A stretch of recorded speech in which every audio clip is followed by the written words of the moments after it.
वाह प्रणाम। प्रणाम प्रणाम। अब समाचार समाचार सब ठीक बा। रहुआ भीड़ भाड़ से उतरिए हाँ भीड़ भाड़ खत्म हो गई। छोटा लड़का रोल है सबसे छोट लास्ट लास्ट अब गंगा नहा रहे एकदम एकदम गंगा नहाल है। कोनो बात नहीं। पूरा खर्चा पानी पूरा बारात में देखनी हम पूरा भई रहे पूरा रेल के ना पूरा अरे लास्ट लो। हाँ जवन सरदार लो तो नहीं में उड़ा लो ला पड़ा के सब छोटकू तो उतना कमालो ना ना छोटकू तो कमाले ना उतना इतना खर्चा सब भई लो केंगो ओ बड़कू सब करे ले। अच्छा अच्छा अच्छा बड़कू कमाले बड़कू कमाले ना तो बड़कू गई लेके बाड़े न बाड़े कहाँ बाड़े बाड़े होने गाड़ी वाड़ी पूछत हुई कहीं निकले वाला बाड़े कहीं निकलबे करी है ना। अभी रही है 2-4 दिन लाऊ रही है 2-4 दिन में चलिए जी। चली तब तो एकदम अब तो शादी ब्याह हो गई आ नया रोटी वोटी खाए के मिलत। हाँ हाँ अब पूर्ण बात देखा नु कौन दिक्कत अब दूधू को पतो हो गई सब ना पूर्ण बात खाई तो खाई चाय तो हर एक खाए। हाँ चली बहुत बढ़िया बा ठीक बाबा फिर कब आए हम ठीक बा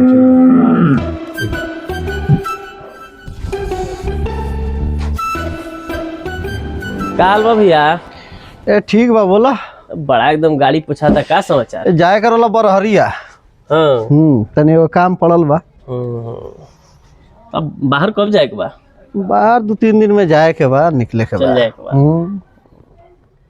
तो भाई के तो बियाह तो हो गई। हाँ हाँ भाई के तो बियाह सब बढ़िया बढ़िया से हो गए एकदम बढ़िया से पूरा खर्चो पानी भई रहे खर्चा पानी भई रहे। छोट भाई एगो बच्चा रहे तो भई लग जे चलो बढ़िया से धूमधाम से करा दो।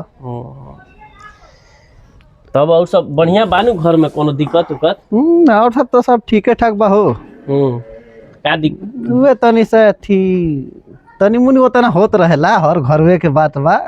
वो बात तो सही है मैंने का दिक्कत कुछ हो गइल बा का ना दिक्कत कुछ नहीं है तो मुनी ये बा कि जे ओकर परिवारवा तनी काहे किच करत रहेले वो उतना उतना होला। हाँ खाना बनाओ ठीक से बनाओ तरी सो। हाँ खाना पीना ठीक से बनाते बिया तनी नकिया आतिया क्या कहती है वो है कि जे अब हम ही आ गए तब अकेले हम ही बनाई तो उतना उतना होला। अच्छा माने अकेले हम ही माने पटीदारी हो गइल बा।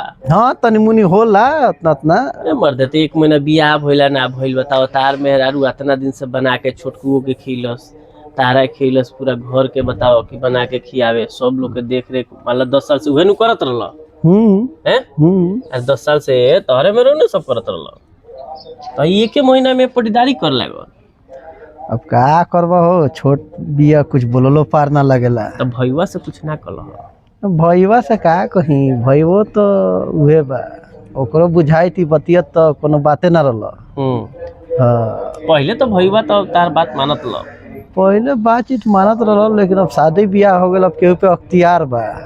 हाँ देखिए बात मानत मानेला मने तनी को कदल के जनबे करल खिसिया है घरी के लइका सन के। ये तो शादी बियाह सब तू कोई एक दिन भेटाई रहे तो कहत रहे कि शादी बियाह ऊ का करी है आ बाबूजी का करी है हम तो सब हमार दहेज के रुपया मिलल आ वही दहेज के रुपया से सब ई लोग गहना बीरो सब खरीद दहल लोग आ बियाह शादी हो गई 2 लाख नगद मिल रहे आ 35,000 का गहन में 2 थान ले गई लोग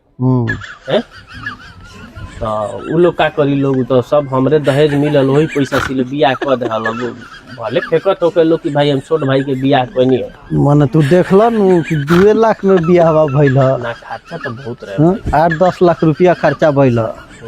बाबूजी के पेंशन के पैसा कुली जमा भइल उ मिलल फिर हम कमानी उ सब मिलाइए जुलाइए के नु भइल खर्चा तो भई रहे तब उ थोड़ी बोलेला ओकर मौगी ओकरा मुंह से बोलेले। हां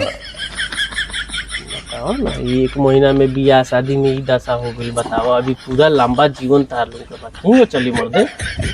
अच्छा कमात रहे अकेले तू सारा बाहर से कमाई तहार बहू अभी उतना कमातो नहीं थे बोलो तहार जहाँ लड़का पढ़ता प्राइवेट स्कूल में 2 बताओ कि कितना खर्चा बता रहा लगे हैं खर्चा तो बात नहीं क्या हम तो ये कहे कि अपना मेहरुआ से कह दो कि अभी खाना मत बनाओ, कभी कल बनाओ तो भी नहीं तनी सा देख कि मान ला तू ओकरा खातिर उतना दिन काट कैलो तो तारा खातिर का कर। तो छोट बड़ा सन तनी अपनों से बोले में तो अच्छी होला ना। अपने से का सब लोग के भाई तो छोटे होला कि कर भाई बड़ होला। अभी उ ना समझी तो बाद में समझी हैं।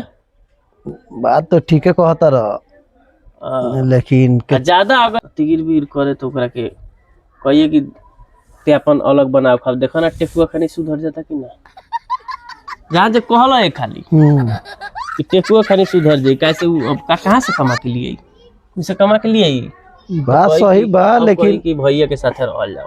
लेकिन बाबूजी अभी बारन तो बाबूजी के रात भर में केंगन अलग हो जाइ हो, यो नु टेंशन बा।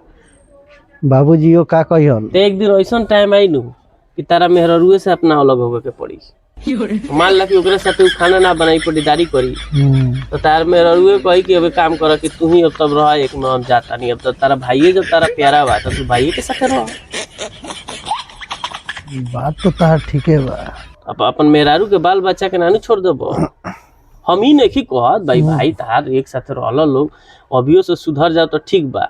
ये खाली तू खाली कह लगी फरके रहो, देखो कि उ तुरंत माने कही कि भैया ये गलती हो गई हम ओकरा के समझा देता नहीं सब काहे के कहता रहे। खाली कह के तो देखो झूठो के डेरवावे खातिर। अच्छा बेटा तो कहियो अच्छा एकरा बारे में सोचल जाई। ठीक बाटे ठीक बा। ठीक बतवा ठीक है कहत रहन, हमरो दिमाग में ई बतवा घूमत रहे। ठीक बा एकर बारे में सोचल जाई, कुछ तो करे हुई जरूर। का हाल बाबू सब ठीक ठाक बा चाचा। अरे मर्दे एक महीना बियाह ना भइल मर्दे तू गोबर उठावत रह इहे तू करत रह जी बकाई यार। ये तो ई सब आपन काम बा, आपन काम में काची के लाज। ओ अपन काम तो बढ़ले बा, लेकिन कहे के मतलब बा कि मेहरुआ देखी तो का कहे कि ओइसन मर्द से बियाह भइल कि खाली गोबरे उठावत रहेला खेते में खटत रहेला। तारा ए बारे में ना बुझाला कि बड़कू बाड़े तो अभी थोड़ा देर पहले भेंट बोल 4 चक्का से कहाँ दू जाता रहे तो वो स्टैंडर्ड मेंटेन करत रहेला। तू बड़ा तो खाली गोबर में नाद में गाय में ये सब में भीड़ रहेला मर्दे हैं। और सब सुनावा ये शादी ब्याह तो सब बढ़िया से बीत गइल। हाँ शादी ब्याह तो सब बढ़िया से बीत गइल। बड़ा खर्चा भइल। हाँ बहुत खर्चा भइल। बात सही है बाटे। घर उर में सब ठीक बा? हाँ घर में तो सब ठीके ठाक बा। सब मेहरारू सब में बनता बढ़िया से? हाँ उहे तनी मेहरारू सन में तनी झोल झपाट हल्का फुल्का रहेला। हाँ कौन चीज झोल झपाट बा माने नहीं के बुझात बात। अरे बियाहवा ना भइलन हमर भौजाई बाड़ी ने घर के सारा काम अकेले ही कह के सब फिट रहल। हाँ अब तो बियाह जब से हो गइल बनी तब से वो काम नहीं करत, खाली हमार मौगी करत या सब काम और दिन भर सुतर रहत रही। इहे बात बा ना? इहे बात बा। तब अपना भैया से ना कहेला कि तनी समझावस भौजाई के? कहे नहीं तो कहलन इतना भर चलत रहेला। हमारा तो शौक बानू कि देखो सब के देखिए खराब मत समझिए हम कुछ कहें तो। हाँ सब लोग के घर के कहानी इहे बा। शादी से पहले छोट भाई के बात पूरा मानल जाला एकदम। जौन कह बतौन अच्छा पहले ही तू जौन कह देते भैया है ये काम होई तो चाहे बाबूजी हो चाहे कहत हो ना ननकी ठीक कल स। लेकिन अभी तार शादी भइल बा 1 महीना भइल कुछ कहत हो तो कहत हो लोग नहीं बोलत ओकर मेहरुआ सिखैले। ई बात सही है कि ना? हाँ ई तो बात सही कहत हनु। हाँ तो हम एगो बात कम खुशी मत सब लोग ए बरा अपने अपना खातिर बात चाहे काल सब लोग फरका होइए जाई। हाँ। हम नहीं कहत कि तू फरका हो लेकिन हमरा डर बा कि तार बड़कू भाई कहीं ई मत कह देस और मान ला हमेशा तार मेहरुआ बनावते रही आ भौजाई सुतले रही तो मेहरुआ तारा से तो कहत हुई बतावा कि अगर तू अगर नइखा एथी करत कुछ ना उ करिहन कुछ तनियो मनी ना बनइहन तो समझ जाम कि हम बनावल खाना छोड़ दे। मिशन धमकी आवेला कि ना? हाँ धमकी तो आवते रहेला लेकिन तो उहे बात कहते तो हमारा डर बानू कि बड़कू भाई कोई ऐसा मत कह देस आ कि बबुआ तू अलगे रह तार जब मेहरारू खाना ना बनइहन तो तू अलगे रह। तब का हुई है गोबर से या गोथार से ऐसे पहले से कुछ हुई? अरे भैया पर विश्वास बा, ऐसा नानू कहियन। पूरा विश्वास बना। हाँ पूरा विश्वास। अच्छा मान लो माने हम देखा सब लोग के भाई पे विश्वास होला, सब लोग के यही लागेला कि हमार भैया होन हई होन हो होन, सब लोग के लागेला। हाँ। लेकिन मान लो अगर कहीं कहिए देले कितने अलगे हो जो अपन बनाओ खाओ, तब का होई? ए तो हमारा हाथ गोड़ में का कुछ भइल बा का? हम अकेले ही ना कमा बना के खा लेम हम। हां कहीं जाएम तो 2 रुपया कमा लेम हम। ओकर मतलब कि माने कमासुत बार। हां तो जानिए कि यही बेकार बड़ा। यही को देखिए बेकार लगता है। ऐसा कह दिया न तो देखिए ना वही बेरा। हम तो मनाम कि माने ऐसा मत हो केहू के घर में ऐसा भगवान मत करस कि ऐसा खो। लेकिन बाई दबे माने एगो बात कनियो, बात विचार से हमरा बुझाई रहुए कुछ एक दिन भेंट भइल हुआ तो। अच्छा का कहत रहन कि अब बात कहाँ सुनता, खाली मेहरारू के बात बतियावेला। एगो बात तो पहिलका नहीं के शादी के पहले तो एकदम लक्ष्मण रहला हमर भाई, आ शादी के बाद खाली मेहरारू के बात माने ऊ ना बोलेला, समझा ना कि सब जौन सिखाई 2 पड़ी सिखाई तौने ऊ बोलेला। ये भाई हमार कहत कबो पूछियो ना एमे तो सही कहत रह कहियो कि माने मान ल कि हमरा से तो कहते बड़ा हमार शिकायत पूरा गांव में तू करत रहता रही, ठीक काम नहीं खेन। मान ल कि हम नहीं कमाते कर मतलब तो ई ना भइल, हमहू कहियो कमाएम न जी। कहते रहे हमार लड़का बड़ा सन 2 गो तो प्राइवेट में पढ़ल सब, बाबूजी के दवाई बीरो सब करे के बा, घर दुआर के खर्चा बा, नया घर बनैनी, अपन शादी कैनी, भाई के शादी कैनी, दुनिया भर के मर्दे का हम अब कितना तरह से कहीं कितना कहीं है। कहता रहे कि 2 लाख का गहना लेगो नहीं, तू बताओ 2 लाख का गहना करे तारा 2 लाख के कहत रह 50,000 के ना गइल होई गहना ना गइल हुए 2 लाख के कहत रह। हां उ जाना तारे कि भाई लेके चल जान तो मेरा रुको ओकरा गाना होगी। अब हमरा से तो कहले अब हम का करी? अब भाई केहू के कहलस तो हम जाननी कि सही में दे देले हुई, लेकिन अब तारा से पता चलता कि 50,000 से कम के दिए लो। ऐसे बात हमार भैया कहत। अच्छा चलो बड़ भाई होन कोनो बात ना, देखियो अब मिलजुल के रहियो लो, चल तनिए उठावा दह तरी सही रह गइल बाटे। ठीक बा आवे दो तो शाम के हम पूछे नहीं उनका से, बस प्रेमे से भाई होन। ठीक बा ठीक ऐसा बात हमरा भैया कहतन हमरा पीठ पीछे, हमरा ई सब मालूम नहीं के चलत। अच्छा कहाँ दुन गइल हन कार से बहुत घूमत रहन मेहरारू के ले लेके आ गांव भर हमार बुराई करत रहन। आवस घरे एबरा देख लेता नहीं फैसला होबे करी।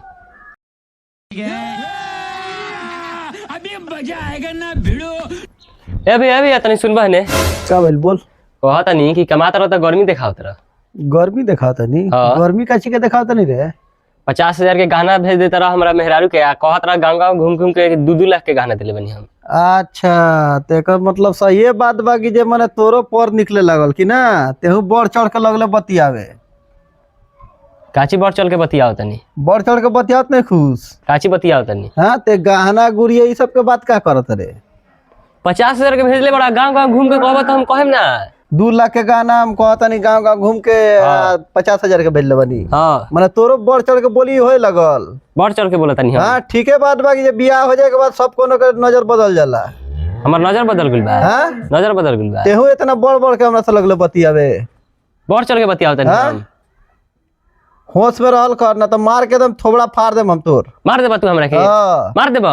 बढ़ चढ़ के बात हमरा से मत करल करिए। बढ़ चढ़ के बात करतनी हम? हाँ बढ़ चढ़ के बतियाओ तनी? सही में ते नहीं खुश कह, सब तोर मेहरारू कहती है तोरा मुंह से। कहतनी फेन मेहरारू पर मत जा। कह जाए जब से तोर बियाह भइल बा तब से ते मेहरारू वाला बोली ते बोलत रे। फेन कहतनी मेहरारू के बीच में मत लेके आबो। अरे तो बोले तो का करबे यार ते? बोलबा तू? हाँ बोले। बोलबा तू? हाँ, तनी बोल के बे। दिखावा तनी फेन से। जौन बात बा सब तोर मेहरारू बोलती है। हमार मेहरारू बोलती है? हाँ। मार दे में खुदारी। मार दे हमू एके बार में फाड़ दे मुड़ी। फाड़ दे मुड़ी फाड़ देता। हाँ ना ठीक खुदारी का कहानी के भइल रे? हाँ ई का कइले बोल रे? उल्टा सीधा बोला था अगर बात सुना तारा नु के बतियावत है। भइल कहबा तो नहीं जाने। हर घड़ी गर्मी देखावत रहता। हम गर्मी दिखाओ तनी। के गर्मी देखावता? बाबूजी जानता नहीं 50,000 के गहना भेजले रहलन आ गांव घूम के कहत रहन का कि 2-2 लाख के गहना भेजले बनी ओकरा ससुरारी। ई बात तारा से के कहले बा? हमरा से एक जना बारन चाचा हुए कहलन। अच्छा कहले हो? हां तारा के जे कहले बा हाँ। ओकरा के फोन करके बोलाओ। अभी बुलाई। हाँ अभी बुलाओ।